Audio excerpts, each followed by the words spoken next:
తెలంగాణలో పాలన మారింది కానీ తీరు మారలేదు. ఏదైతే రాష్ట్ర విభజన అన్నటువంటిది ఎందుకు కోరారు?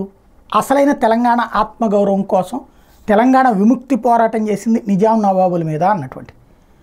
ఇప్పుడు భారతదేశ స్వతంత్రం ఉంది, పోరాటం మనకి ఢిల్లీలో ఎగ్జిబిషన్ కనబడుతుంటుంది కదా, అక్కడ మొత్తం ఏం జరిగింది, ఎట్లా జరిగింది, జవహర్లాల్ నెహ్రూ, మహాత్మా గాంధీ, ఇవన్నీ అక్కడ సమాధుల దగ్గర నుంచి స్వతంత్ర పోరాటానికి సంబంధించిన దృశ్యాలన్నీ కనబడతాయి. అలాగే మనం విదేశాలకు వెళ్ళినా అక్కడ కనబడతాయి. ఈవెన్ మనకు విజయనగరం వెళ్తే రాజులదో, లేకపోతే అక్కడ ఏదైనా కోటల దగ్గరికి వెళ్తే ఆ కోటల్లో రాజుల యొక్క పోరాట ఫలితం అక్కడ సాధించినటువంటిది కనబడుతుంది. ఇప్పుడు నా పక్కన బాక్సులో కనబడుతున్నటువంటిది ఆ రోజులలో ఏదైతే తెలంగాణ విముక్తి రోజున లొంగిపోయినటువంటి నిజాం నవాబుకి సంబంధించినటువంటి వార్త, అప్పటి పత్రికకి సంబంధించిన వార్త. ఇట్లాంటి పేపర్ క్లిప్పింగుల దగ్గర నుండి అసలు ఆనాడు నిజాం నవాబుతో ఏం జరిగింది, రజాకారులు ఏం చేశారు, ప్రజలు ఎట్లా తిరగబడ్డారు, అంటే అది స్వతంత్ర సమరమే కదా.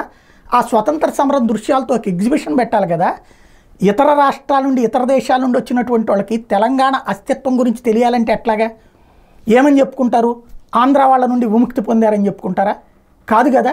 ఆంధ్ర నుంచి విడిన ఒక రాష్ట్రం అయ్యారు, కానీ అసలు మనం విముక్తి ఎక్కడి నుంచి పొందాం? నిజాం నవాబుల నుండి. నిజాం నవాబు ఎవడు? ఇంతకుముందు పరిపాలించిన పాలకుడు.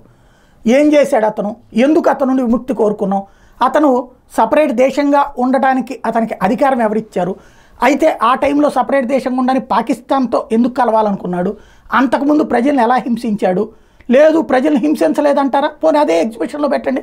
అద్భుతమైనటువంటి పాలకుడు, ఈ భారతీయ ప్రభుత్వం అనవసరంగా ఆయన పారిపోయేలా చేసి దాన్ని అనవసరంగా లాక్కుందని చెప్దామా? పోనీ అదైనా చెప్పండి. ఏదో ఒకటి తెలంగాణ చరిత్ర ఏంటో జనానికి చెప్పండి, భావితరాలకు చెప్పండి, పాఠ్యపుస్తకాల్లో రాయండి, వచ్చిన వాళ్ళకి తెలిసేటట్టు ఏర్పాటు చేయండి.